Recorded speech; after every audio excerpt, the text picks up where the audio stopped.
A ver, Luis, ¿me confirmas? ¿Confirmas? Sí, ingeniero, perfecto. Se Sí, le ya escucha está. bien y se ve bien también las PPTs. Perfecto. Ya. Vamos a ver como temas dentro del curso de hoy, lo que significa primero la prevención de riesgos mineros. ¿Ya? Vamos a ver parte de la normativa legal, eh, sobre todo en nuestro entorno, ¿no? También veremos los sistemas de gestión de seguridad. Después entenderemos un poco más a profundidad lo que es el I+C, la gestión de riesgos. También vamos a ver qué herramientas de seguridad se aplican para el control y prevención de pérdidas. Luego vamos a ver los EPPs, los equipos de protección personal que se utilizan para las tareas dentro de la actividad. Veremos también temas de emergencia, respuesta a emergencias, algo muy propio de las tareas mineras, que son el conocimiento de la roca, el macizo rocoso. Y al final daremos una conclusión sobre el liderazgo en temas de seguridad en la actualidad. Como antecedente quiero mencionar que ya pues conociéndose nuestra tradición histórica como mineros peruanos, nosotros pues desde mucho antes de que de repente los vecinos países desarrollábamos la actividad minera, ¿no? Entonces tenemos ya precedentes de los eventos catastróficos que se han tenido en nuestro país, como en Guayarisquís, una mina de carbón, ¿no? De 100 colaboradores fallecieron bajo una explosión de carbón, una mina de carbón. En el 71 hubo una inundación, un deslizamiento sobre un cerro, ¿ya? Que afectó a una operación en Chungar y fallecieron pues 300 personas. Muy cerca de ahí, en Animón, en el año 98, hubo también una conexión interna de la mina con la parte inferior de una laguna que inundó prácticamente las operaciones y fallecieron 6 personas. ¿Ya? Y ya pues asociado a ello las actividades medioambientales también eh, han sido parte del tratamiento. En el año 2000 en Yanacocha se produjo un derrame de mercurio que afectó pues la comunidad, ¿no? Pampa. Entonces, entendiendo estas actividades, estos eventos que no solamente comprometen la integridad de un solo colaborador, sino de toda una guardia, todos quienes están implicados en las tareas, las minas, las empresas mineras desarrollan mucho las técnicas y se puede decir, ¿no? Que quizá mucho más que otras industrias, porque los controles son mucho más rigurosos. Y alineado a ello están, pues, sobre la estadística está el marco legal. Ahora, algo que sí es internacionalmente conocido es la pirámide de Franville, ¿no? Ya, que fue expuesta en el año 69. La pirámide de Franville lo que nos permite entender es, sobre todo, en función a una estadística que se tiene por registro, ¿no? Ya, se puede decantar en análisis preventivos, ¿no? Vale decir, yo tengo como operación, ya recibo de repente los reportes de los colaboradores eh, en, en cantidades significativas, en un volumen quizá de 600 reportes o cuasi accidentes. Muy probablemente de este reporte, pues 30 de ellas sean lesiones que van a ser menores, ¿no? A nivel menor. Y la tercera parte de estas 30 podrían ser incapacitantes. Si llegamos a números que están muy parecidos a este registro, muy probablemente que uno de ellos sea fatal, ¿no? Entonces, ¿qué es lo que ejecuta las operaciones? ¿Cómo gestionan este control? Se tiene un tope para poder registrar los reportes, ¿ya? Y se tiene que evidenciar en qué cantidades de cuasi accidentes nos encontramos, ¿no? Imagínense que una operación se encuentre a 550 reportes de casi accidentes y de ellos en realidad 11 son mayores. Entonces ya está muy latente a que exista una fatalidad, o sea, algo está descontrolándose en su proceso, ¿no? Entonces esta estadística nos permite identificar sobre todo en función a lo que estamos llevando mal como gestión, ¿ya? Y dónde se tiene que encontrar oportunidades de mejora. Hasta ahí entendemos que es un análisis estadístico, es un análisis según, en base a la funcionalidad los registros, es histórico. Pero antes de eso ya existe los hallazgos, ¿ya?, que pueden permitirte evitar los casi accidentes, ¿no?, o las lesiones leves. En este caso, pues tiene que ser ya una actitud mucho más preventiva, ¿no? Y ello nos lleva de repente justamente a lo que vamos a poder revisar más adelante, que es prevenir la seguridad, prevenir el control de riesgos, ¿ya? Y ante evidencias que van a salir, por un lado, de actos y por otro lado de condiciones, vamos a poder generar nosotros, pues, un control antes de. Entonces, justamente por eso se delimita que antes de tener un hallazgo, ¿no?, en casi accidente, deberíamos nosotros ya estar alertas mediante herramientas como inspecciones, herramientas de control, monitoreo, ¿no?, que nos hagan registrar hallazgos como actos y condiciones. Más adelante vamos a profundizar sobre estos puntos. Refería a las bases legales porque en nuestro entorno, el registro que tenemos, el vigente, que es el decreto 023 2017, que modifica el decreto anterior, 2024 del 2016 de Minas. Entonces, estos reglamentos lo que permiten es tener ciertos parámetros que van a marcar los controles que nos van a guiar para que nuestra actividad minera sea saludable, sea próspera y sin eventos, ¿no? Ahora, eso, claro, más allá está también asociado a la ley 29783, ¿ya? Que ya va más por el lado de salud del trabajo, ¿no?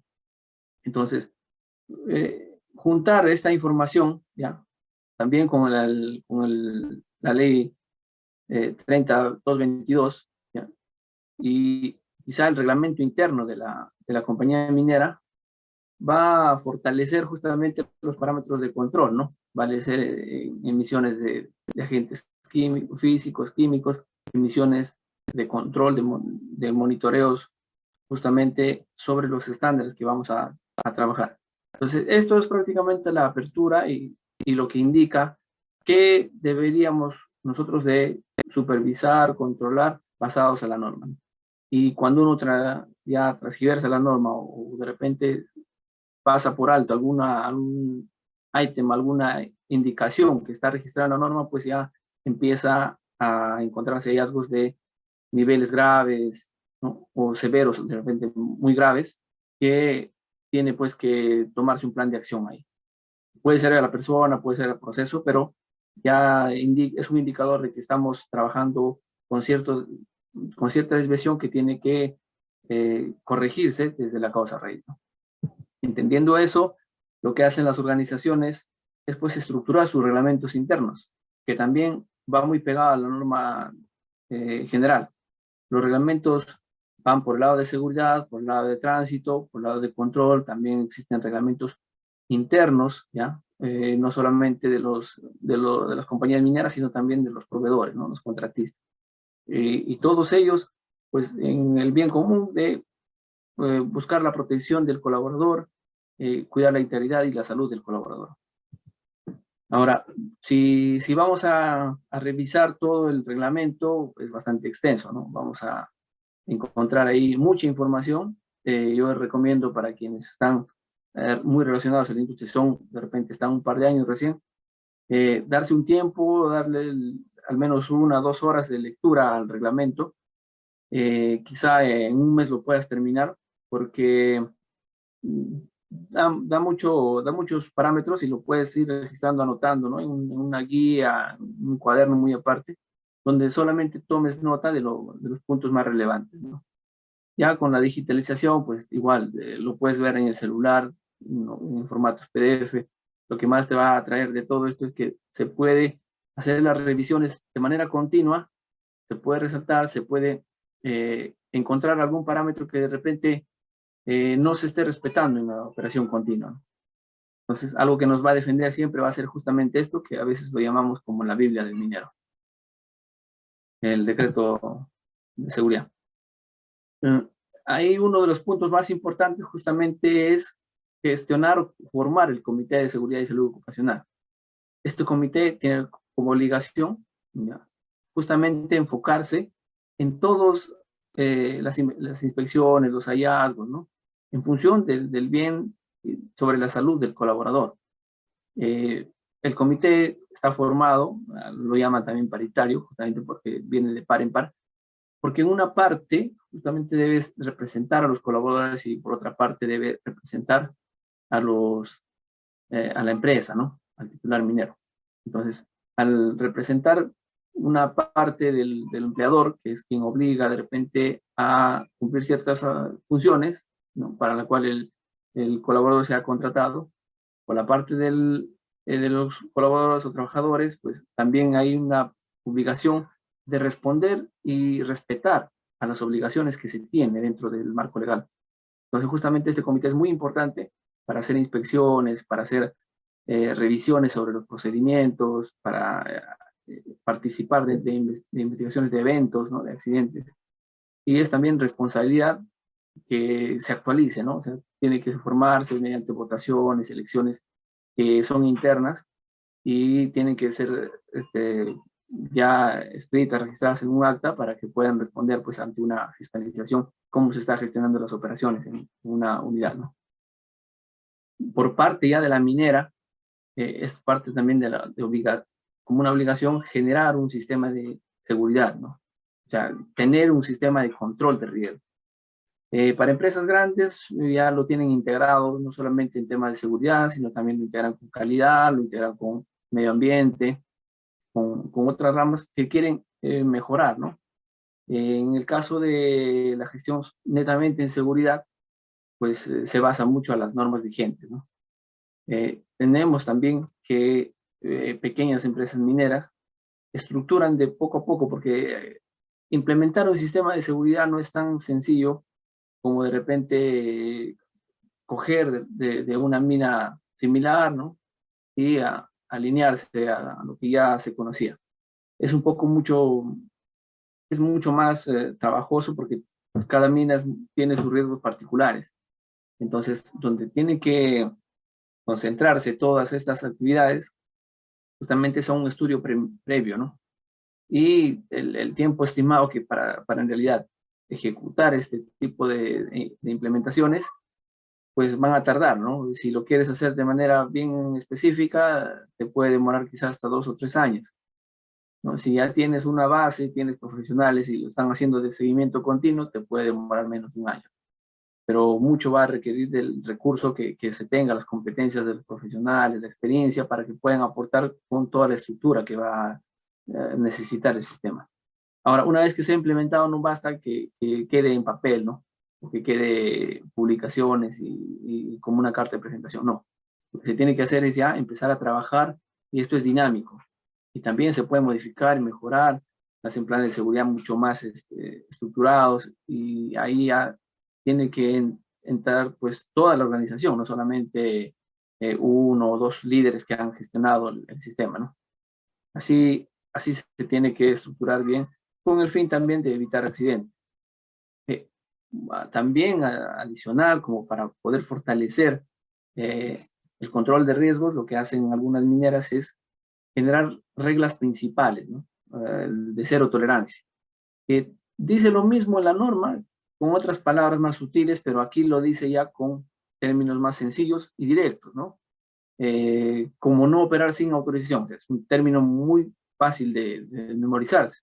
Entonces, todo colaborador nuevo, sea de proveedor, contratista minero, o sea de la empresa, el titular, ya, a pesar que sea visitante, tiene que conocer estos puntos principales, que pueden ser 10, 5, dependiendo de los riesgos críticos de la mina, y que fácilmente se te va a quedar, ¿no? Lo ponen ahí en la entrada de la mina, lo ponen de repente a un costado del pórtico de la bocamina, pero se te queda grabado porque son pocos puntos que asocian mucho a lo más recurrente de eventos en la mina, lo más crítico, ¿no?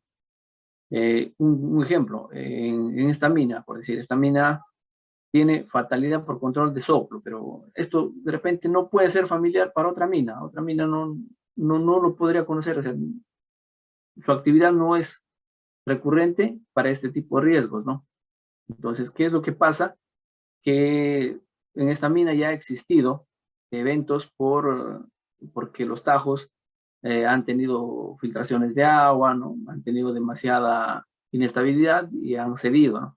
Cuando se refiere a soplo, ya pues para los mineros que conocemos es pues relaves, carga mojada que empieza a ceder y como un alud, ¿no? Como un huaico, pero en interior mina que te puede afectar. Eso al entender que es algo muy grave, ¿no? Entonces deberíamos, el que se inserta en esta operación, lo tiene bien claro de que una regla de oro es justamente no faltar estos controles, ¿no? Y estos controles van a ser pues justamente las barreras, ya lo que propiamente se aplica para evitar el soplo. Esto, como les digo, puede no ser visible en otra unidad minera, puede que en otra unidad minera sean otros que no estén acá también. Entonces, mucho va a depender de los riesgos asociados y críticos de la operación, de cada operación. Adicional a estas herramientas, también viene pues ya la parte de valores que se van a tener que aplicar, ¿no? Valores enfocados al nivel de seguridad. O sea, ¿por qué no debería tener accidentes? Justamente porque debo aplicar los siguientes valores, ¿no? Como puede decir, este caso es el ejemplo: integridad, respeto, compromiso, trabajo en equipo, reconocimiento. ¿Y por qué? Me pregunto, ¿por qué tiene que haber valores para yo no comprometer la seguridad de mis compañeros? Justamente porque al yo enfocarme, así como una organización, porque estos valores pueden ser diferentes a los valores que se gestiona de manera corporativa, o pueden ser los mismos, ¿ya? Mucho va a depender de cómo está estructurando la organización, pero lo que va a imponer aquí es que justamente se ponga en práctica los valores para que se vuelva una cultura. Es lo que esperan todas las organizaciones mineras, que todos se alineen y se formen, sea una filosofía de vida, la integridad, el cuidado de los colaboradores. Si pensamos que de repente la estadística nos va a apoyar y nos va a acompañar y de momento nos puede pasar un accidente, es porque no estamos llevando un norte, ¿no? Entonces las organizaciones estructuran todo un plan estratégico, ¿ya? Y ahí ya viene la parte de visión, misión, el lema, que voy a tener que estructurar, y justamente los valores aquí pues van a ser siempre fomentados, ¿no? Inclusive para cuando te dan la inducción te dicen, estos son los valores que tenemos que aplicar. Sin embargo, en el proceso ya te toman una evaluación, y la evaluación mucho va a depender de justamente lo que te han difundido, ¿no? Si en el momento te han expuesto y te han indicado que los valores son la parte fundamental y son 3, ¿ya? Y te preguntan, ¿no? ¿Cuáles son los valores para nosotros evitar accidentes, ¿no? ¿Cuáles son los valores dentro de la política de seguridad de la organización? Y como son fáciles de entender, fáciles también de interpretar, porque no te dicen al pie de la letra que lo respondas, ¿no? Simplemente que lo resumas. Ahora, pasemos a revisar otra herramienta que es la política. La política ya viene a ser un poco más extendida, porque justamente enmarca desde la parte más robusta, que es la cultura, ¿no? En prevención, ¿no? Las prácticas saludables, ¿ya? Hasta la parte legal, ¿no? Cumplimiento de las normas, cuidado de los colaboradores, cuidado de la seguridad, la salud y el medio ambiente. Entonces, la política puede ser 1 hasta 10 puntos que te van a referir sobre el objetivo que tiene la organización.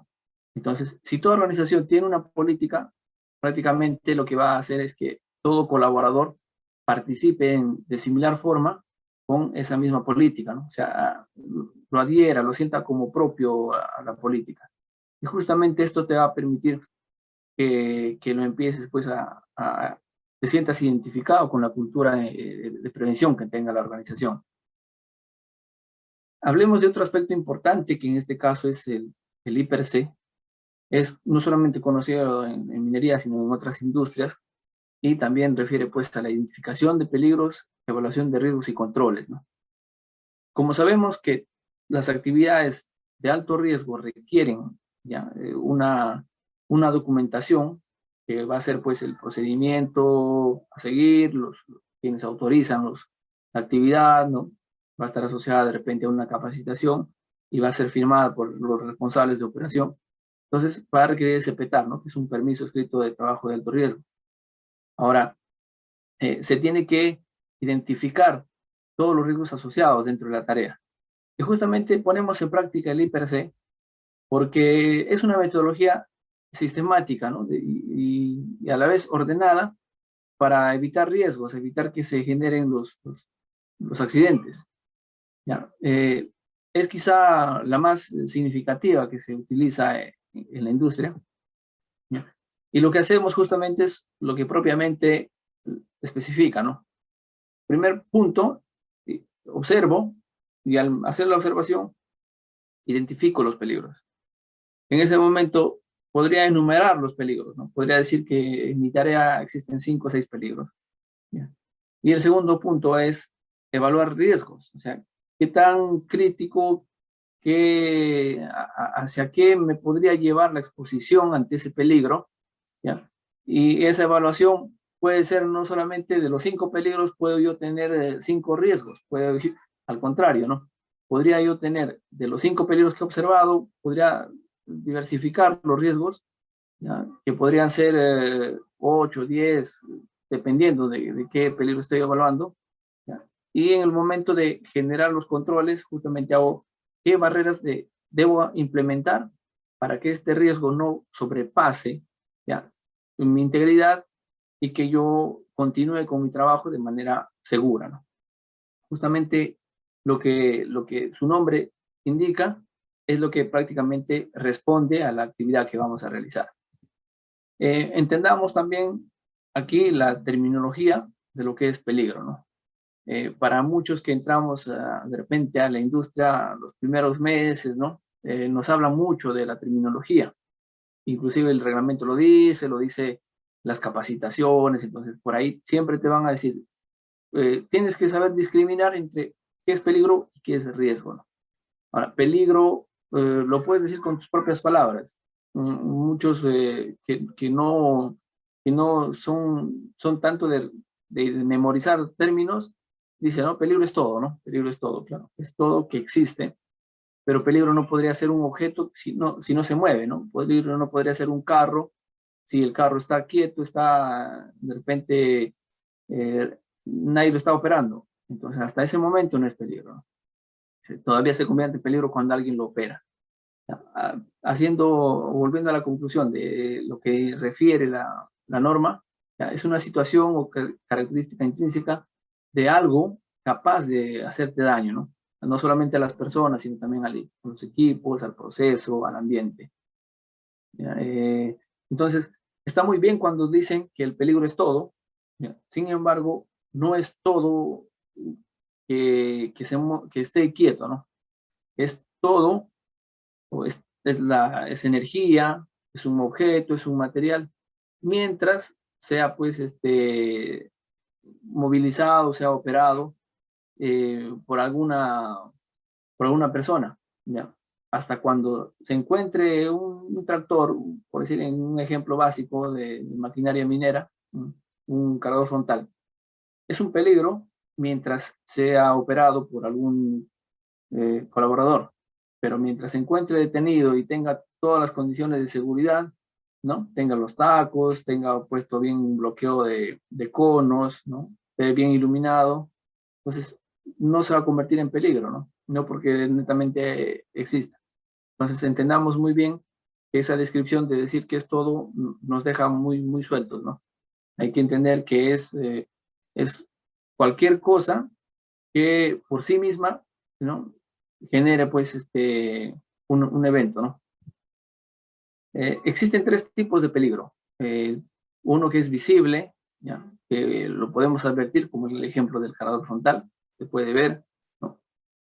Que cuando ya tú entiendes que alguien lo está operando, pues ya entiendes, y por sí te alejas, ¿no? Respetas la distancia.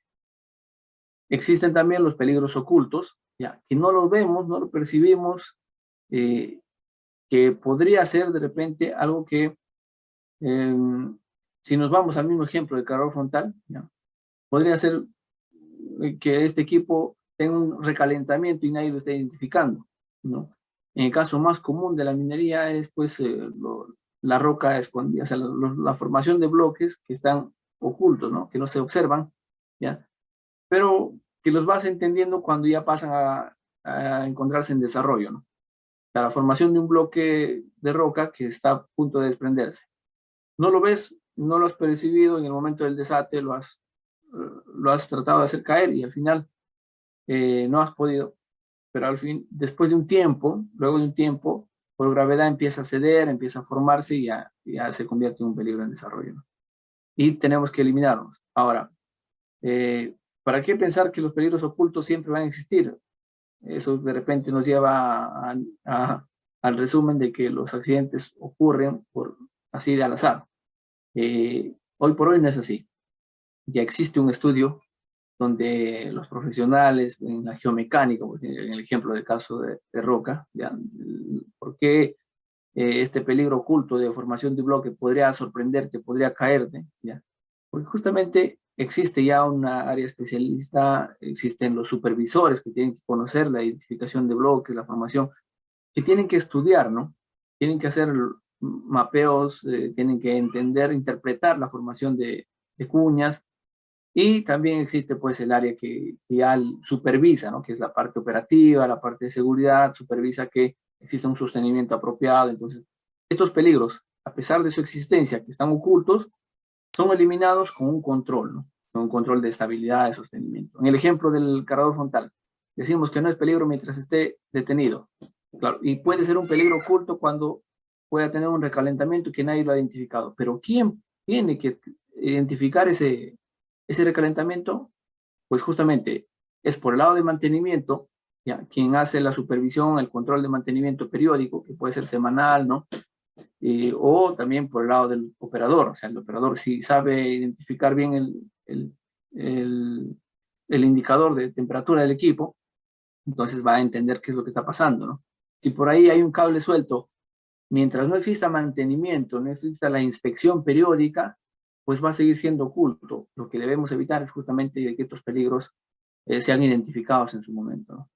Ahí es donde de repente deberíamos nosotros de reconocer y justamente aplicar el IPC. Ahora, estos son la clasificación de peligros según según cómo los percibimos, ¿no? También hay otra clasificación que son pues el peligro físico, ya que vamos a empezar a detallar brevemente, en el caso del ruido, de la radiación, ¿no? El estrés térmico, es el calor, la vibración. También existe el peligro químico, que son pues las sustancias corrosivas, las sustancias tóxicas, los polvos, los gases de incendio.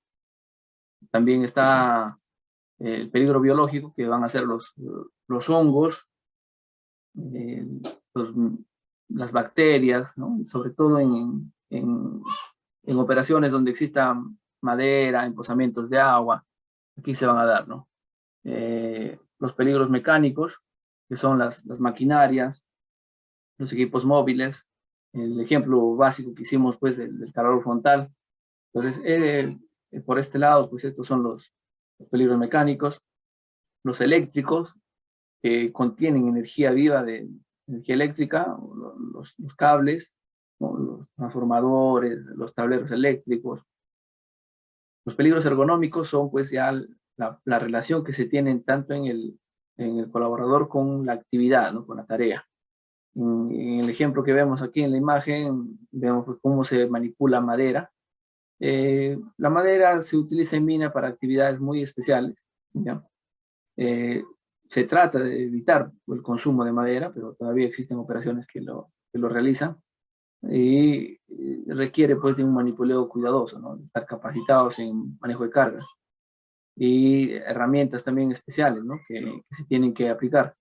Si no conocemos, no entendemos de este tipo de trabajo, pues es un peligro que podría ocasionarnos una enfermedad ocupacional, como puede ser la lumbalgia, ¿no? Una mala postura de carga, ¿no? Algo que podría lesionarnos no solamente en un periodo pequeño, sino de por vida, ¿no? Pasemos ahora a entender, ya que hemos revisado los peligros, pasemos a revisar los riesgos, ¿no? Los riesgos son pues propios de toda actividad. no habría riesgo si desde de repente la concepción, ¿no? Cuando una persona, una mujer está dando a luz, está sometiéndose a un riesgo, ¿no? Su salud, su integridad, está sometiéndose a un riesgo. Entonces, desde ese momento entendemos que el riesgo existe, ¿ya? En las decisiones que tomamos en nuestro día a día, ¿no? El riesgo existe, pero ¿de quién depende medir el nivel de riesgo? Justamente de quien toma la decisión, ¿no? Quien toma la decisión de caminar, salir, tomar un taxi o tomar un bus. Entonces, de esa persona que somos nosotros mismos, depende la decisión del nivel de riesgo al cual me voy a exponer. Los riesgos a nivel financiero, ¿no? Voy a hacer un préstamo al banco, voy a invertir en un ahorro en cierto negocio, entonces ese riesgo que voy a asumir, ¿ya? Para saber pues que algo voy a tener que ganar, ¿no? Beneficiarme de algún momento. Entonces el riesgo asociado a las decisiones, al número de decisiones, es muy propio también de las actividades mineras, ¿no? Es por eso que a veces decimos que los eventos se dan entre un cruce de un acto subestándar y una condición subestándar. Entonces, podría existir la condición subestándar, pero el acto va a depender pues de la decisión de la persona. Y es justamente porque no ha medido el nivel de riesgo. Es importante por eso entender que nosotros deberíamos comprender muy claramente que el riesgo es la probabilidad de que cualquier peligro se concretice, ¿no? O sea, el peligro que latente se encontraba, como el cargador frontal, volvemos al mismo ejemplo del cargador frontal, ¿ya? Que lo opera una persona. Entonces, la decisión de operar una persona que no está capacitada para este tipo de manejos, pero en algún momento ha operado un taxi en la calle y piensa que es lo mismo operar un taxi, operar un cargador frontal y decide someterse porque no está evaluando el riesgo, ¿no? Entonces, volvamos al concepto, riesgo es que la probabilidad de que un peligro se materialice, se genere una condición y con ello, pues se pueda generar daños a las personas, al equipo, al medio ambiente, ¿no? Otro concepto claro también que tiene la norma es que es la combinación entre la probabilidad y la severidad. Esto lo vamos a entender mejor entendiendo la matriz que vamos a ver más adelante. Aquí. La matriz de evaluación de riesgos, por ahí escuché a alguien que comentaba que es mucho más práctico que te enseñen algo, un ejemplo, a que te expliquen qué significa, ¿no? Un ejemplo práctico, volvamos al ejemplo del cargador frontal que se me ocurrió así de la nada, ¿no? Cargador frontal trabajando de repente en una obra civil, una obra de carretera, ¿no? ¿Ya? Entonces, si estoy en la posición del colaborador, ¿no? Del operador que no conoce nada de manipuleo de cargador frontal, sin embargo le van a dar la tarea de estar como vigía, estar como ¿no? Las personas que sueltan la pala, la paleta para decir pase y pare. Si estoy en esa posición y me mandan a hacer la matriz de evaluación de riesgos, va a ser este el ejemplo, ¿no? Entonces yo como paletero, que es la posición, estoy aquí con la paleta para ser el ayudante del cargador frontal que va a hacer pues la tarea en una zona, y yo lo que voy a hacer es dar pase o parar a los peatones o al tránsito, ¿no? Entonces, evalúo aquí y me detengo antes de empezar mi tarea. Refiero, ¿no? La frecuencia de que pueda suceder algún evento, ¿ya? De que pueda ocurrir algún evento con el cargador frontal, ¿ya? Si en mi experiencia o en experiencia de la tarea, de la actividad, ya se está trabajando en esta carretera un mes, ¿no? ¿Ha pasado algún evento? Entonces podría mencionar que ha sucedido, ¿no? Porque ya pasó. En un mes de proyecto ya pasó un evento. Si todos los días pasa, es muy común, ¿ya? Pero si de repente nunca ha pasado, ¿no? Y yo estoy como con la paleta, voy a estar a un lado, mi tarea es solamente detener el tránsito, ¿no? Entonces podría indicar que es raro que suceda, porque yo estoy en una zona muy alejada del trabajo del cargador frontal, ¿no? Entonces mi posición como vigía, ¿no? Va a ser pues raro que suceda un atropello, un accidente hacia mi persona con el calor frontal. Sin embargo, de sucederse el evento, ¿ya? Un calor frontal no te va a decir permiso, no te va a golpear la rodilla, un calor frontal no te va a empujar como te empuja un amigo de broma, ¿no? Un calor frontal te puede matar. Entonces, al entender que podría suceder, un poco raro que suceda, entonces todavía estoy dudando entre la frecuencia de evento que podría darse. Pero me he encontrado todavía encasillado en estas dos filas, ¿no? ¿Ya? Lo que tengo que hacer, cuando ya encuentro cierta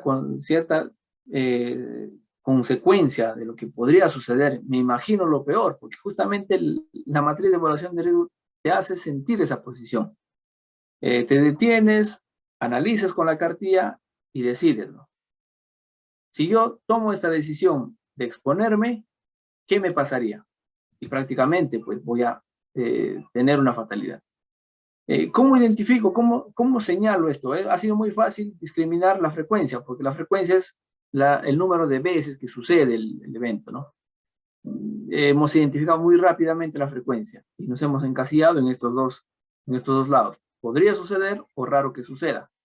Al final voy a tener que decidir por uno, pero todavía estoy ahí. Estoy entendiendo entre C y B, C y D. La severidad va a discriminarse de la siguiente forma. Menor es cuando te puede ocasionar un daño simple, ¿no? Un empujón, ¿no? O como que de repente te ha hecho asustar, ¿no? Te hizo asustar y puede ser, no, menor. Temporal es cuando ya existe un evento que te golpea a las 10 de la mañana y todo el día ya tienes que ir a la posta y ya no regresas al trabajo, te quedas ahí hasta el día siguiente. O temporal también podría ser que te quedas 3, 4 días descansando por un golpe que te ha generado. ¿Ya? Permanente significa que el daño que te ha ocasionado ya no te va a permitir trabajar en tu posición. Por decir, te ha golpeado, te ha mordido el pie, ¿no? Y te has lesionado el pie al punto de que te has quedado cojo y de repente sin 2 dedos, ¿no? ¿Ya? Y estás ahí lesionado y mutilado al mismo tiempo, se puede decir. Entonces ya es una lesión permanente, ¿no? Pero todavía estás con vida, ¿ya? Te ha lesionado de manera que estás afectado físicamente, pero puedes trabajar en otra posición, de repente ya no ahí mismo, sino como oficina, logística, algo así. Y fatalidad ya es cuando existe una muerte, hasta una muerte, o sea, ya se ha perdido una vida. Catastrófico es cuando son 2 o más vidas, ¿no? Entonces, a ese nivel de severidad vamos a tener que analizar nuestra situación crítica, ¿no? Si vuelvo al ejemplo, estoy haciendo la tarea de señalización, vigía con la paleta, y el cargador frontal está trabajando a 50 metros de mi posición. ¿Ya? ¿Qué es lo que tengo que hacer? Ya entendí que lo que podría suceder es que me atropelle, ¿no? Que me atropelle el equipo, el cargador frontal, ¿no? Y me va a matar prácticamente. O sea, yo estoy entendiendo que es un equipo que podría lesionarme gravemente, ¿no? No es un equipo que si me atropella, me va a dejar una lesión permanente, ¿no? Me podría generar una fatalidad. Entonces, voy ubicando justamente este riesgo, ¿no? En el nivel 8, ¿no? Porque, claro, ya entendí la posición de la exposición, de mi exposición al evento, ¿ya? En la frecuencia de podría ser, y también entiendo la consecuencia que va a generar, ¿no? En este caso, la fatalidad. Y lamentablemente, yo voy a tener que enmarcar en 8, porque ahí voy a tener que alejarme. Entonces, cuando ya empiezo a enmarcar y discrimino, ¿no? Justamente esta valoración tiene un color, y el color te refiere pues de alto, medio, bajo. Yo entendí que en este momento estoy en un nivel de riesgo alto. Entonces, ¿cuál es mi control? Justamente, ahí viene ya la siguiente etapa, ¿no? Identifiqué el peligro. El peligro es el calor frontal operado, no estacionado, sino operado. ¿Ya? La evaluación de riesgo lo estoy haciendo ahora, ¿no? Es el ejemplo que estamos practicando. Y el control, que es el tercer paso, justamente va a ser uno de los puntos exclusivos que está indicado en mi procedimiento. Si en tu procedimiento indica comunicación constante mediante radio, entonces debo tener la herramienta, ¿no? Debo tener la radio de comunicación. Entonces, puede ser otro control. Usar ropa reflectiva. Ustedes han visto que en las construcciones, ¿no? Termina, se utiliza ropa con cinta reflectiva, ¿ya? Y la ropa también es de un color que llama la atención, amarillo limón, naranja. Justamente es porque los operadores deben percibir tu presencia, ¿no? Entonces, uno de los controles, además de la comunicación por radio, comunicación constante, puede ser el uso de EPPs adecuadamente, ¿no? ¿Ya? Entonces, ¿qué es lo que tiene que hacer el colaborador una vez que ha hecho esta evaluación? Justamente es respetar estos controles. Otro control adicional podría ser mantener la distancia prudente. Todo equipo en interior mina tiene la obligación de portar una señalización de distancia necesaria, ¿no?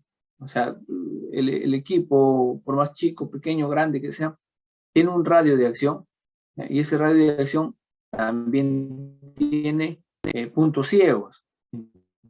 Entonces, existe en el equipo la obligación de colocar, pues, qué distancia es lo prudente, ¿no?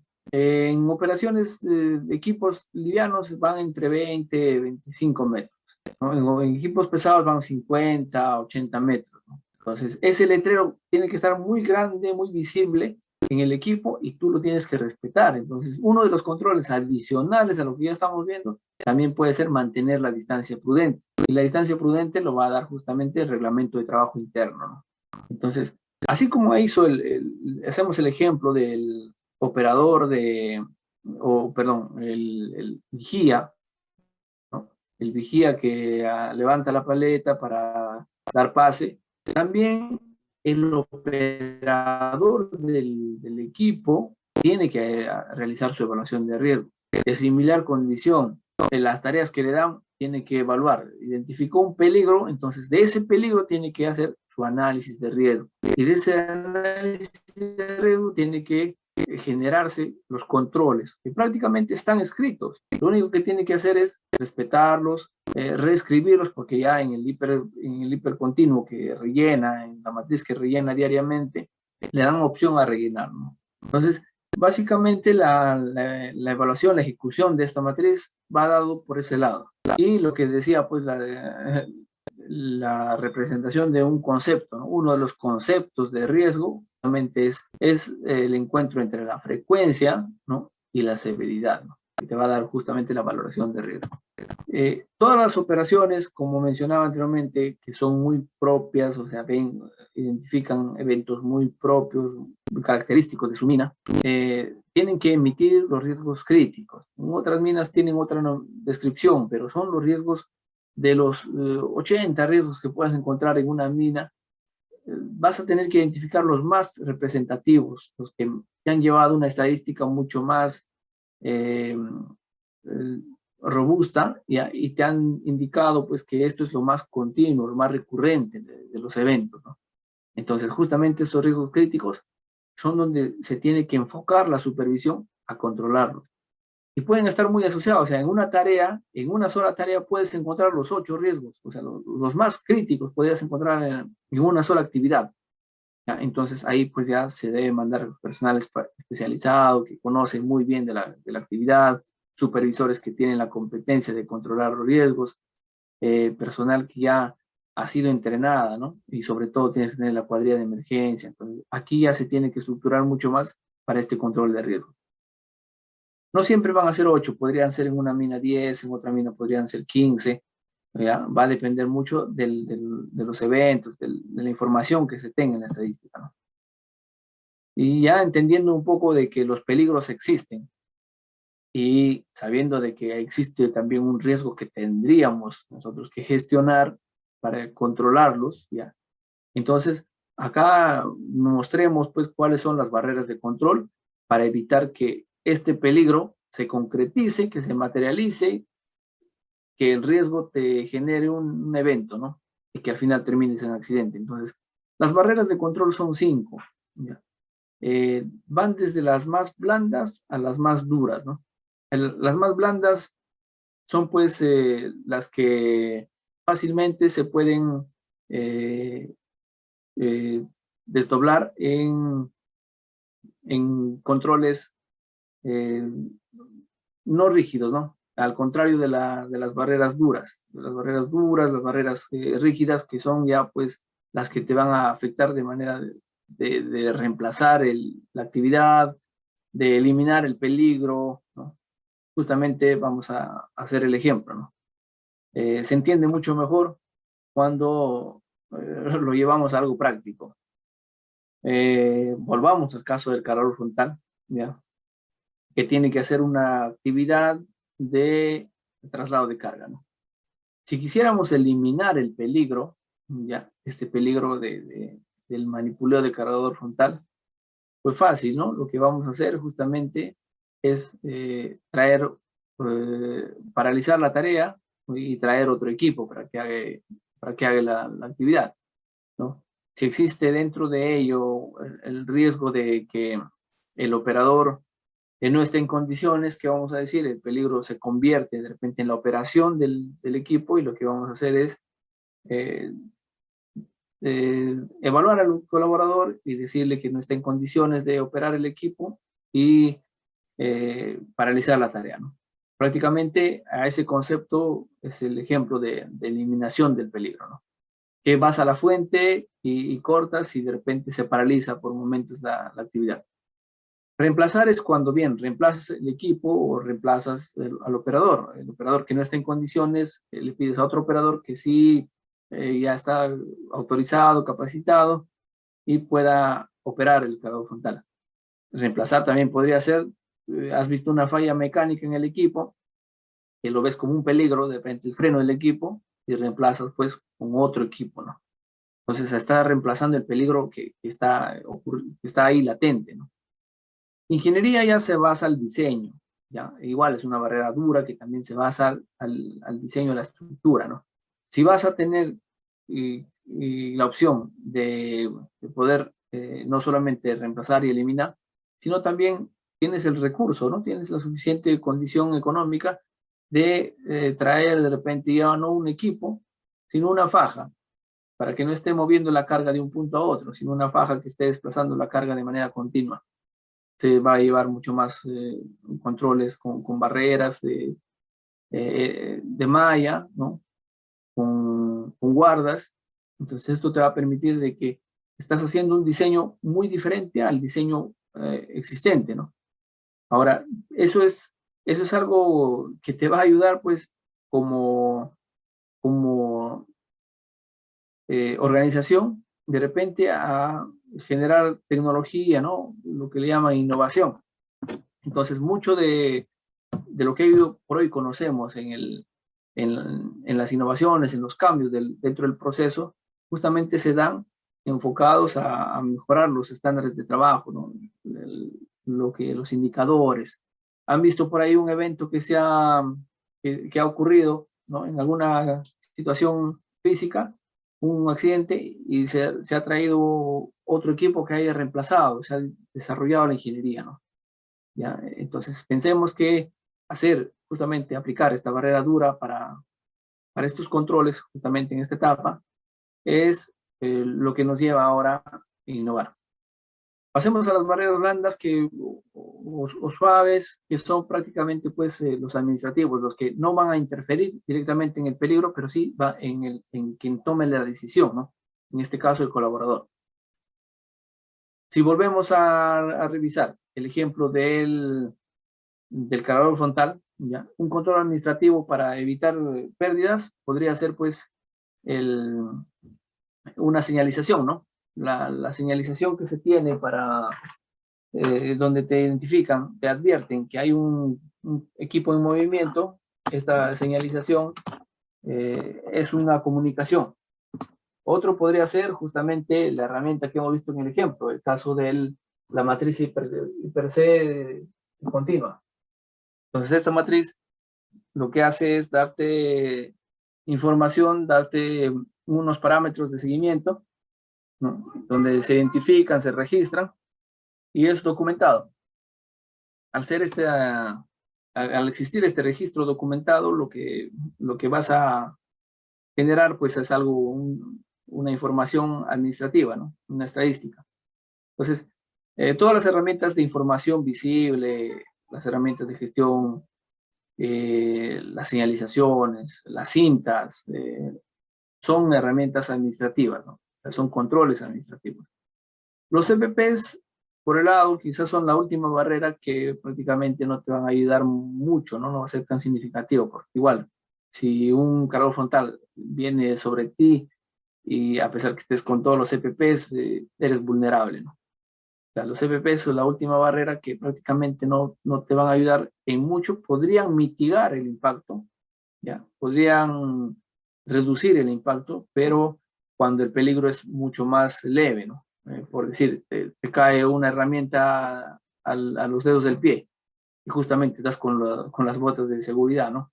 Entonces no te va a hacer nada porque la caída de una pequeña herramienta pues no tiene consecuencias graves, ¿no? ¿Ya? Pero sí un cargador frontal en el ejemplo que estamos viendo. Entonces los EPP son la última barrera que prácticamente te van a solo mitigar el impacto, ¿no? Entonces lo que esperamos nosotros en estas barreras de control es específicamente evitar los incidentes, los eventos. Ahora, ¿qué es un incidente? Para nosotros hay que entender que los incidentes también existen, ¿no? Que son cualquier suceso, ¿no? Cualquier evento ocurrido en el área de trabajo, ¿ya? Que puede o no culminar en pérdida, ¿no?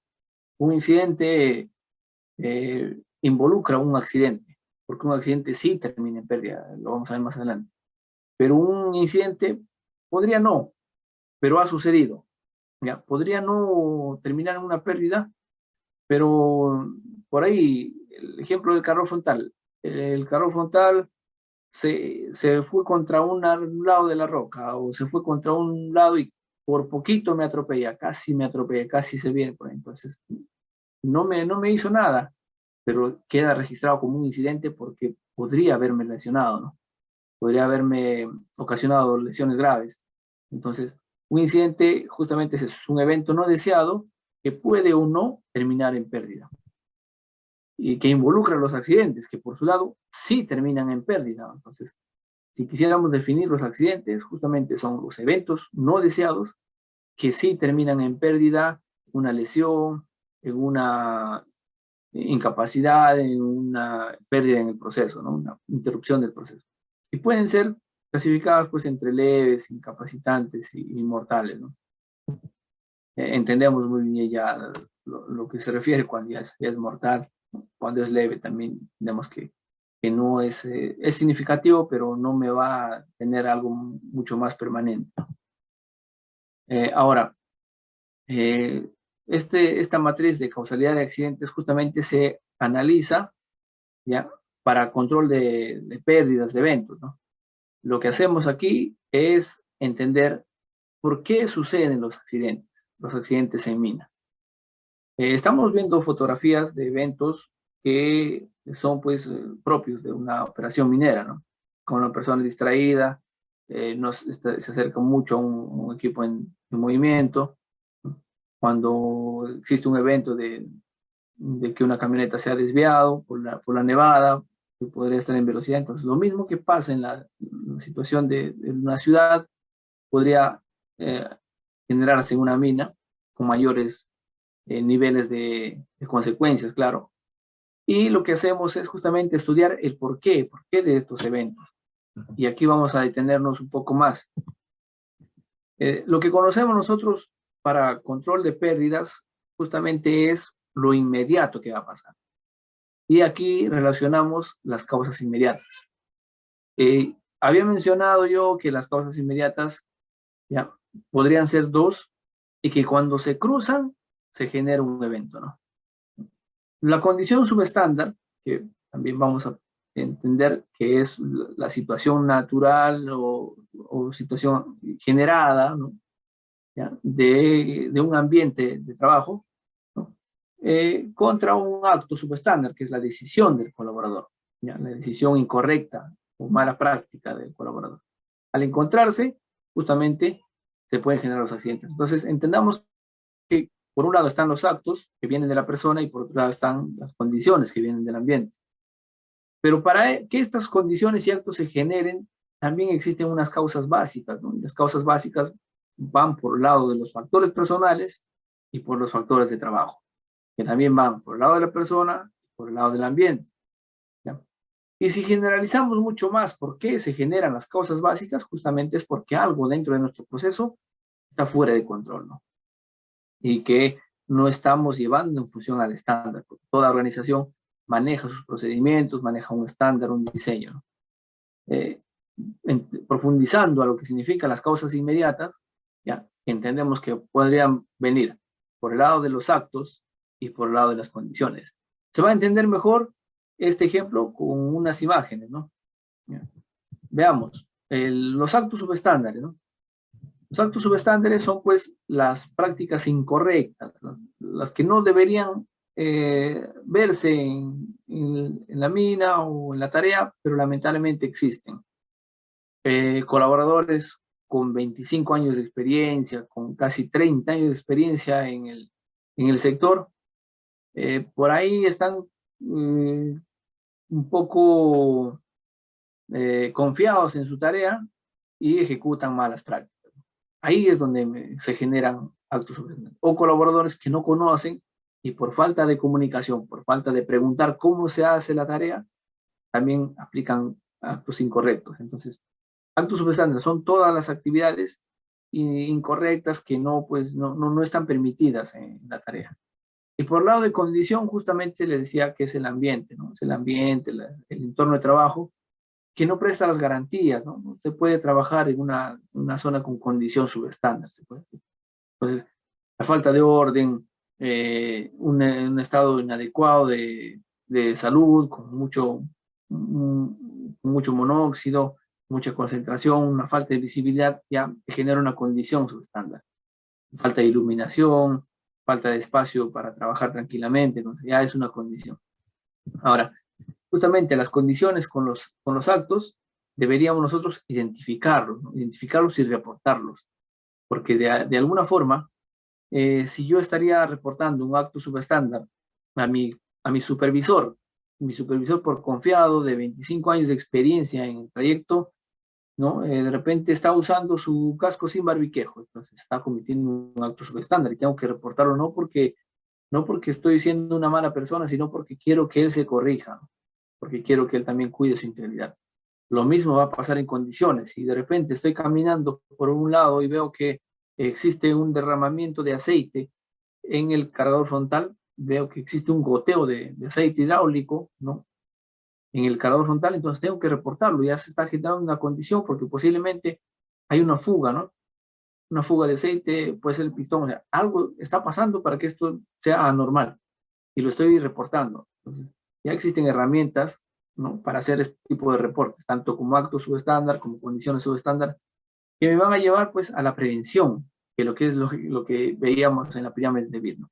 Si yo reporto de manera proactiva, si yo lo indico, después de identificarlo, expongo lo que está sucediendo, sea una actividad crítica, sea una actividad normal, ¿ya? Lo estoy ventilando, es porque estoy tratando de alertar, ¿no? De que la organización, los supervisores tomen acción sobre ello. Y si vamos ya un poco más atrás, justamente los factores personales que vienen a generarte los actos subestándares, puede ser por diferentes elementos, ¿no? Puede ser por una falta de capacidad física, ¿no? Falta de capacidad física, puede ser un estrés físico, un estrés mental, falta de competencias, ¿ya? Falta de capacitaciones, ¿no? Puede ser pues un tema motivacional, ¿no? Entonces aquí nos detenemos a interpretar cuáles son los factores que pueden estar ocasionando los actos subestándares. Y por el lado de los factores de trabajo, pues vemos, ¿no? Dentro de la organización, ¿por qué podría estar mal un ambiente de trabajo? Porque el supervisor lo permite, porque así es el diseño de la mina, porque así está nuestra estructura de organización, porque así estamos trabajando como cultura, entonces ya va un poco más allá, va a entenderse qué es lo que no se está trabajando, de repente nos falta logística, nos falta hacer más mantenimiento, seguimiento, es algo que envuelve ya al entorno de trabajo, ¿no? Justamente por eso se dicen factores de trabajo que van a generar el ambiente o la condición subestándar. Entonces, otra terminología que debe de ser muy familiar para nosotros justamente es el estándar, ¿no? ¿Qué significa el estándar? Es una norma, un parámetro, una obligación que todos debemos seguir y respetarlo. Justamente el estándar te dice, así está diseñado y así se debe hacer. Pero claro, el estándar de toda mina no es que esté escrito en piedra. El estándar puede modificarse. Existen organizaciones donde cambian de dueño, cambian de gestión y se implementa. Claro, el estándar tiene que mejorarse año tras año, revisión tras revisión, ¿no? Y el estándar en parámetros de control, seguimiento. Si algún momento en la minería se hacían disparos 3 veces al día, ya pues ya han estandarizado de que no, solamente se debe hacer 2 veces al día al final de guardia, ¿no? Entonces, esos estándares, esos controles van mejorando para que justamente se prevengan los accidentes, los eventos. Ya vimos las láminas de los ejemplos sobre los altos y condiciones subestándares. Veamos ahora otras herramientas de control en seguridad, ya que puedo decir son los 5 puntos de seguridad. Otras adicionales son las órdenes de trabajo. Toda supervisión tiene la obligación de darte una orden escrita. El supervisor agarra un formato y si no le has entendido, tiene la obligación de hacerte un croquis. Atrás o bien en la parte de adelante tiene un espacio donde tiene que hacerte un croquis de cómo se va a realizar el trabajo, el paso a paso que tienes que realizar. Si ya tienes un PET o un procedimiento escrito de trabajo seguro, ¿no? Para asociarlo a la tarea, ¿no? También, por otro lado, tenemos los checklists, que son las inspecciones de los equipos, ¿no? Que son diarias, son por obligación diarias. Tenemos los ICAs, que son incidentes de condiciones y altos subestándares. En otras minas se dice habla fácil, se reportan con otros nombres, ¿no? Tenemos otras herramientas de prevención que son las inspecciones. Estas inspecciones, pues, son las que te permiten registrar ya, hallazgos y dar claridad sobre qué es lo que se tiene que corregir en específico y qué plazo de control, el responsable y el plazo de control, el plazo para el levantamiento, ¿no? Los OPTs son las observaciones planeadas de trabajo ya, que son también recurrentes, que se van a enfocar más allá sobre la actitud de la persona, ¿no? Sobre la actitud, sobre la tarea, también se llaman, o tienen otros nombres como los ORTs para el tema de actividades ya en función a las decisiones del colaborador, ¿no? Entonces, veamos que estas herramientas también, todas enfocadas desde el punto de vista de prevención, nos ayudan a tener control sobre nuestras actividades. Ahora pasemos a revisar lo que son los equipos de protección personal. Pues veamos algunas imágenes. Lo básico para toda instalación minera van a ser pues, el casco, el protector de cabeza con el zapato de seguridad. Hay una diferencia bastante significativa entre los equipos de protección personal de mina y de superficie, ¿no? Que van, pues, sobre todo en la iluminación, porque en socavón no hay iluminación y tienen que ir, pues, ya con una lámpara a batería, ¿no? También el agua es otro elemento significativo y por eso que en minas se utiliza botas, ¿ya? Y en superficie se utiliza solo zapatos de seguridad. El diseño de los cascos, los protectores que encontramos hoy por hoy, pues van enmarcados a una norma internacional, ¿no? El IRAM 3620. ¿Ya? Entonces, estos cascos o protectores que tienen un diseño, tienen que tener de repente esos parámetros de control para ser certificadas y comercializadas, ¿no? Los lentes de seguridad, que no solamente pueden ser de un solo diseño, pueden ser con malla, ¿no? Mica, para el sol, protecciones UV, o sea, ya existen en el mercado diferentes EPPs para protección de la vista. Para la protección de la audición, pues están también los tapones auditivos, están las orejeras, ¿ya? que te van a reducir en impacto más o menos en 25, un poco más decibeles promedio, ¿no? Ya, eso es lo que te reduce de ruido que se emana. Ahora, nosotros tenemos claro de que los límites máximos permisibles de exposición en ruido de las personas, pues a 8 horas van a ser 85 decibeles. Eso es casi una pregunta muy común en las partes de control, porque la norma nos indica que no debemos exponernos, ¿no? A 8 horas en el trabajo. Hay tareas que duran menos, claro, ¿no? Que duran de repente a 6 horas, 4 horas, pero el rango que manejamos es ese.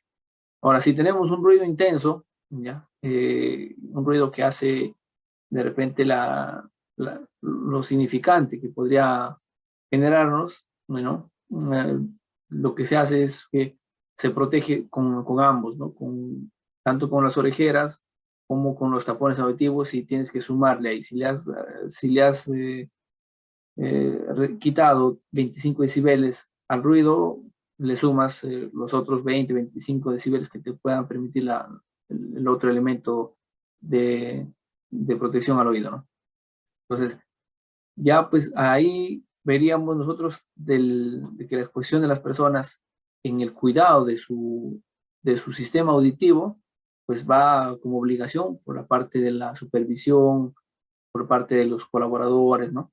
Quienes están revisando, inspeccionando cómo está realizándose la tarea. Si por ahí encuentran que un colaborador expuesto a mucho ruido, en lugar de usar los tapones auditivos, no usa nada, ¿no? O de repente está usando algodón o papel higiénico, pues ya está empezando a infringir la norma, ¿no? Está desviándose ya de su obligación, ya está cometiendo un acto subestante.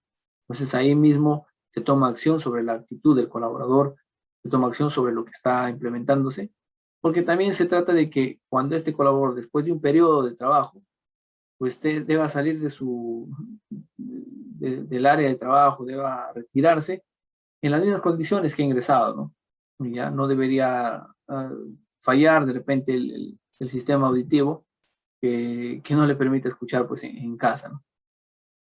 Los respiradores, que son ya más para proteger la inoculación de agentes químicos, ¿no? Y biológicos a la vía respiratoria, ¿no? En este caso, ya en el mercado existen filtros de diferentes capacidades, ¿ya?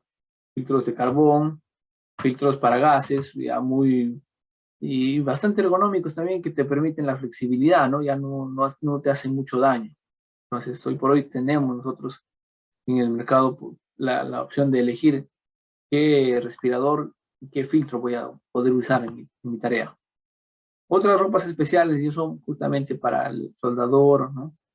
Para las personas que trabajan en filtración de agua, donde hay mucha presencia de agua, ¿ya? Los zapatos, como vimos, eran zapatos siempre con punta de acero, ¿ya? Que también existe pues en el mercado bajo diferentes diseños, ¿no? Para elección. Igual los guantes para diferentes tareas, unos que podrían permitirte la manipulación de los dedos de manera directa, otro pues que de repente son un poco más rígidos, un poco más toscos, que tienen mayor vida útil también. Lo especial para trabajos en altura, ya se puede decir que son pues los arneses, ¿no? Porque justamente los arneses de protección de caídas te sirven pues para evitar, ¿no? Que una persona que trabaja a desnivel caiga pues y se accidente. Ahora, para que esta persona tenga las competencias de realizar una tarea en altura, tiene que pasar una evaluación psicológica, una evaluación física de demostrar que está en competencias de trabajos en altura, ¿no? Si no pasa esta evaluación, pues no pueden darle la autorización de trabajos en altura. Y trabajos en altura vale ya más de consideración a más de 1,80 metros del piso, ¿no? Los arneses que tenemos en el mercado también son de diferentes consideraciones. La norma que aprueba el diseño del arnés es el ANSI Z359, ¿ya? Aquí hay un resumen de los CPPs más representativos y qué es lo que deberíamos aplicar, para qué nos sirve. Pasemos ahora a revisar los trabajos de alto riesgo. Tenemos nosotros entendemos que las actividades de alto riesgo, que son propias de la actividad minera, también están enmarcadas en el artículo 129 del reglamento, ¿no?, de la 024. Son 7, vamos a empezar a explicar cada una de ellas. La actividad sobre espacios confinados, que pueden ser en tanques, en zonas bastante herméticas, cerradas, que por ahí te podrían generar emisiones de gases, ¿no? De gases del mismo tanque, ¿no? Entonces, ¿qué tiene que hacerse? Un monitoreo constante para esta tarea. ¿Ya? No solamente en tanques, sino también en espacios cerrados, en intermina, ¿no? Todo lo es, por decir. Los trabajos en caliente son los trabajos ya muy propios de la soldadura, del trabajo de corte, esmerilado, donde se empieza a generarse altas temperaturas. Igual los EPPs que se tienen que realizar en esa tarea son especiales y que tienen que garantizarte, ¿no?, previa inspección, que tu tarea sea correcta, sea correctamente ejecutada. Excavaciones en zanjas, en profundidades, van muy asociadas a la probabilidad de inundaciones, ¿no? Y por ahí pueda haber una fuga de agua, un corte de energía. Entonces los primeros que tienen que evacuarse justamente son los que están en la profundización, en zonas de zanjas, ¿no? Porque son vulnerables a las inundaciones y pueden quedar atrapados. Entonces, justamente las excavaciones que te permite, que se realizan en zanjas, ¿ya?, son consideradas tareas de alto riesgo. Y tienen que tener, aparte de los controles de estabilidad, tienen que tener también monitoreo constante, supervisión constante, ¿no? Los trabajos en altura ya mencionamos que son los trabajos a más de 1,80 del nivel, ¿ya? Tienen que aplicarse con EPPs de criterios específicos, vale decir, ¿no?, los arneses, la línea de anclaje, la línea de vida, ¿no? Por otro lado están los izajes de cargas, ¿ya?, que son pues el manipuleo de bloques grandes, ¿ya?, donde también existe un protocolo de movimientos, ¿no? Existe un rigger, existe una persona que esté orientando, existe un espacio que tiene que estar libre, una comunicación por radio. Entonces todo un procedimiento para que esta tarea de riesgo no termine en una pérdida. También están el manipuleo con energías peligrosas. En este caso ya lo que se tiene también como estudio es justamente el bloqueo de energías mediante señalizaciones, mediante información, como el lockout, tagout. Este control de bloqueo de energías se da pues no solamente a nivel del taller eléctrico, taller mecánico, sino también a nivel operativo, ¿no? Cuando se quieren reparar mangas, se bloquea el arrancador de un ventilador, ¿no? Cuando se quiere reparar una tubería de aire, de agua, igual se hace el bloqueo y te permite pues que la energía se interrumpa, ¿no? Entonces, entendamos que es una actividad que implica riesgo, y para eso también en su momento se recibe una capacitación. El manipuleo de materiales peligrosos, que en mina viene dado por el manipuleo de sustancias como aditivos para shotcrete, también explosivos, ¿no?, aditivos especiales en planta, en talleres, ¿ya?, que tienen que ser suministrados y administrados bajo una especificación que justamente te advierte, ¿no?, la ficha técnica del material. El material te indica que la sustancia es peligroso en diferentes aspectos, y lo que se tiene que hacer es saber manipularlo, ¿no? Ahora, los permisos escritos de alto riesgo son la documentación donde se tiene que registrar de manera específica la tarea, ya de qué forma vamos a tener que llevar el control, en qué zona vamos a realizar la tarea, en qué momento empezamos, en qué momento terminamos, una descripción del paso a paso, qué procedimiento asociamos a las tareas dentro de ella, ¿no? Y al final los responsables, ¿no? ¿Ya? ¿Quiénes son los responsables? ¿Quién asume la responsabilidad del trabajo de manera directa y de manera general? Entonces 2 o 3 personas, supervisores de la línea de mando, tienen que hacer la gestión para que este permiso sea autorizado. Una vez que firme de manera física ya el el último responsable del área, pues ya se procede a realizar el trabajo de alto riesgo, ¿no? Pasemos ahora a revisar las hojas MSDS, que son justamente las herramientas de manipuleo, ¿ya?, sobre sustancias peligrosas, ¿no? Esta señalización nosotros lo vemos no solamente en interior mina, lo vemos en la calle, cuando vemos cisternas que llevan de repente combustible, ¿no? Vemos cisternas que llevan cierto aditivo, entonces nos van a interpretar un rombo NFPA 704. Este rombo, por el lado del valor rojo, ¿no?, te van a determinar si qué tan inflamables se encuentran, ¿no? Puede ser de 0 a 4. De 0 a, justamente en 0 es cuando difícilmente se puede incendiar, ¿no? ¿Ya? El lado amarillo te va a dar pues el nivel de reactividad, qué tan estable, ¿no?, o puede detonar, es sensible a la detonación. Entonces igual te van a dar una valoración de 0 a 4. En el lado de azul te van a indicar lo peligroso que es para el contacto físico con la persona, ¿no? Si puede ser un material normal, ¿no?, o puede ser fatal, igual te dan una valoración de 0 a 4, a esa escala. Y por último, en el blanco, donde te van a indicar pues lo específico, ¿no? Si es oxidante, es corrosivo, entonces ahí no va un valor numérico, va una descripción alfabética, ¿no? El uso de extintores es una capacitación también obligatoria, porque todos en interior mina deberíamos gestionar el amago de incendios, ¿no? Saber cómo apagar un incendio, porque los extintores están casi siempre visibles y se pueden utilizar en mina.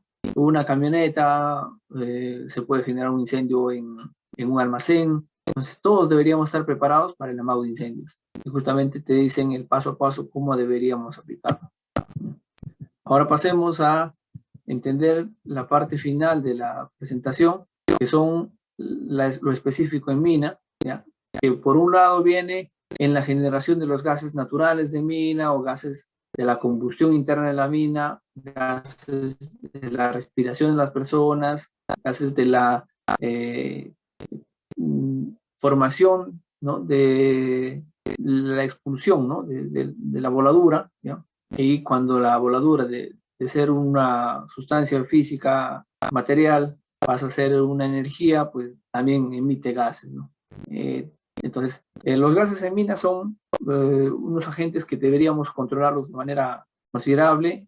Ya la norma te exige que revisemos la ventilación, ¿no?, que es la velocidad de aire que se pueda permitir desde el ingreso hasta la salida, que se coberture el aire necesario de las actividades en mina, ¿no?, y que también a su vez sea monitoreado en función al uso, ¿no? Y para esto pues existe un área específica que es el área de ventilación, existen profesionales en el conocimiento que se especializan y entienden muy bien cuál es el diseño de ventilación de una mina, ¿no?, cuál es la modificación que se puede implementar, el circuito de aire, el mejor aprovechamiento del aire fresco, ¿no?, y el mejor uso para poder proyectar una operación saludable, ¿no?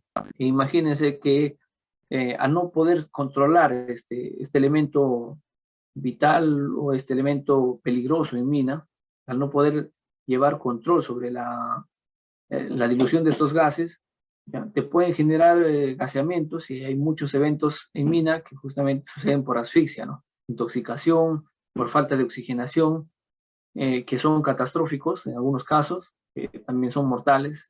1 o 2 personas podrían ser sometidos a estos gases, ¿no?, y que también te comprometen pues la integridad de todos los colaboradores.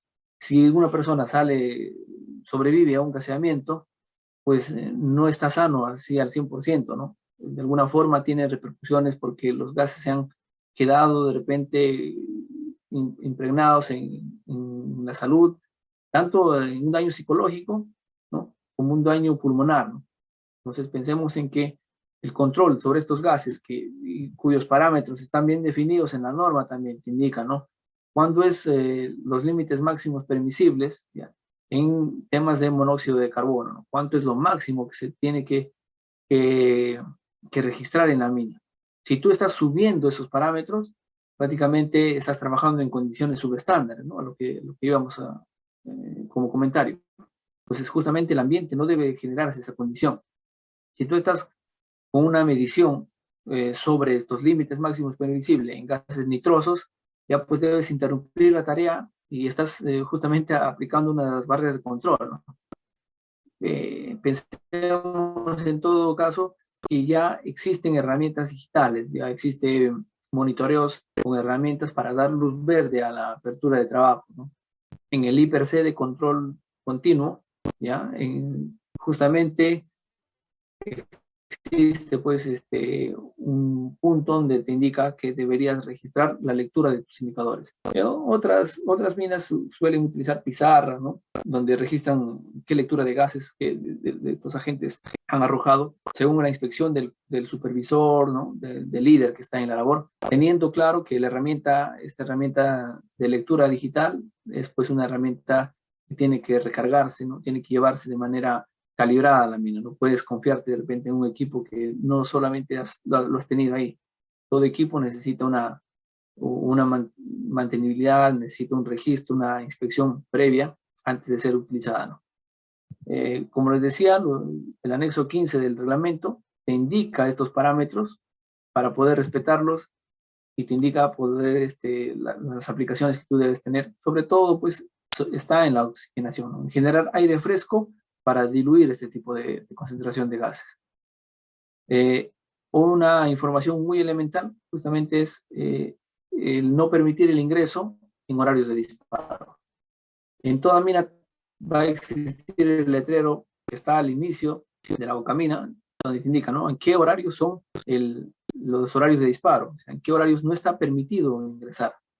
Y lo normal que te indica el reglamento es que tú no vas a ingresar después de 1 hora que se han ejecutado esos disparos. O sea, nadie en la mina debería estar después de 1 hora de realizar estos disparos. Una vez que haya pasado la hora, quizá unas minas quieren mejorar su estándar y te dicen ingreses después de 2 horas, hora y media, entonces recién dan apertura a poder ingresar justamente con la lectura de gases, ¿no? Otro aspecto importante es el conocimiento de la roca.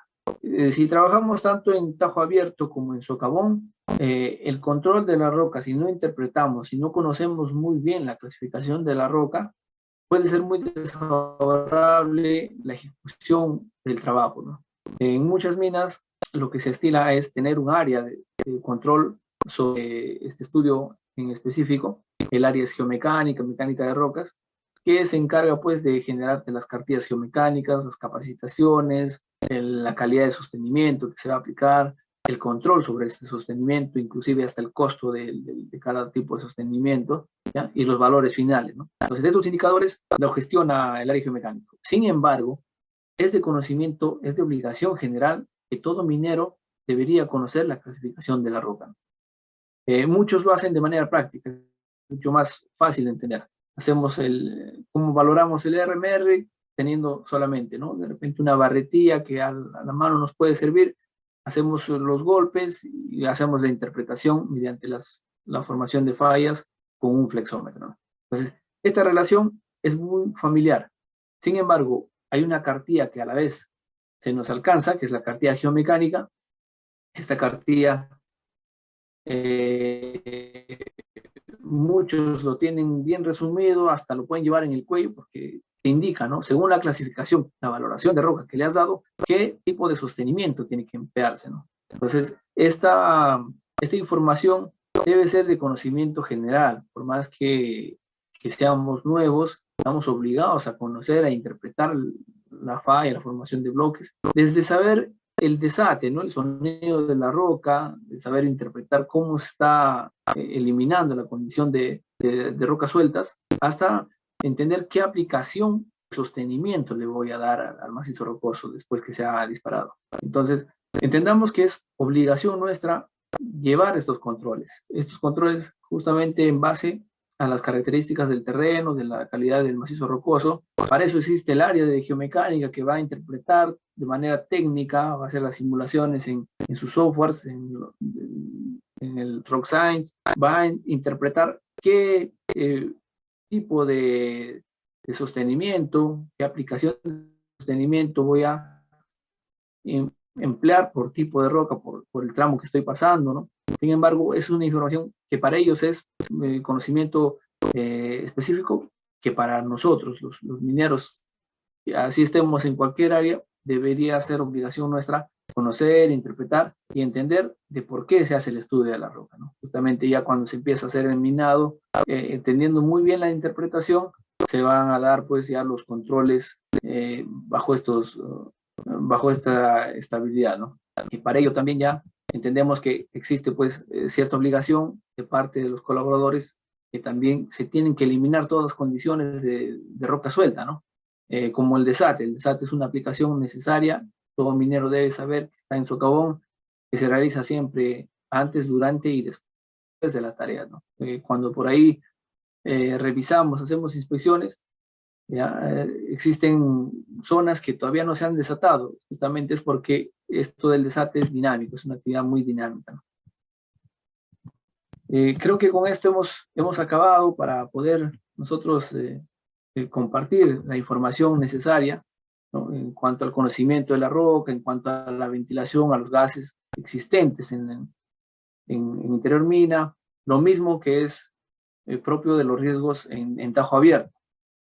En mina, claro, existen los riesgos latentes y tiene que existir la comunicación, ¿no? La manera de cómo se reporta, ¿ya? Toda mina tiene una información, igual es un número muy grande que te indica, ¿no? ¿Cuál es el central de emergencia cuando, o a qué número marco cuando existe algún evento, ¿no? que tengo que reportar en mi turno?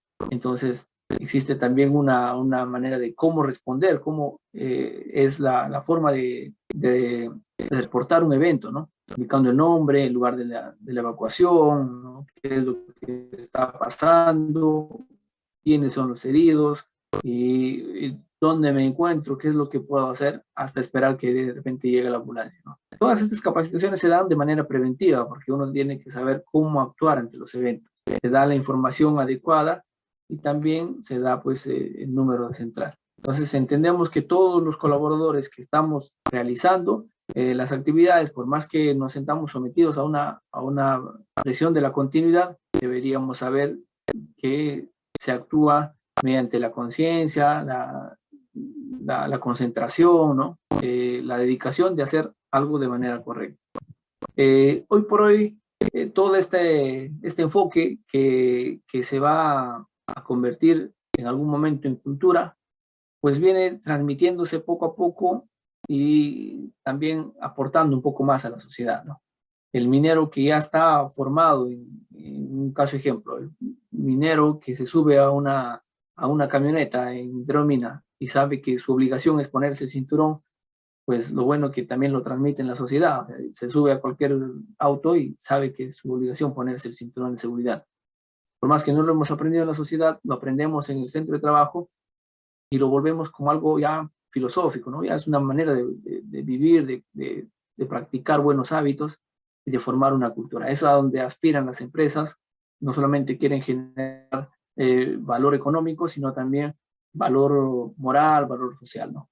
Y saber, por último, como un comentario final, es que todas las actividades que se realizan en Interior Mina, todas las tareas que implican nuestras actividades, pues solamente van a depender de la decisión de quien las ejecuta. Y si en este caso nosotros como colaboradores mineros, como supervisores, estamos inmersos a tomar decisiones de momento y decidir, ¿no? Sobre qué actitud tomar en una tarea, pues depende de nosotros la integridad no solamente nuestra, sino también de nuestros colaboradores, ¿no? Sería todo, Luis. Si habrían preguntas, por favor. Bien, ingeniero. Muchas gracias. A ver, un momentito.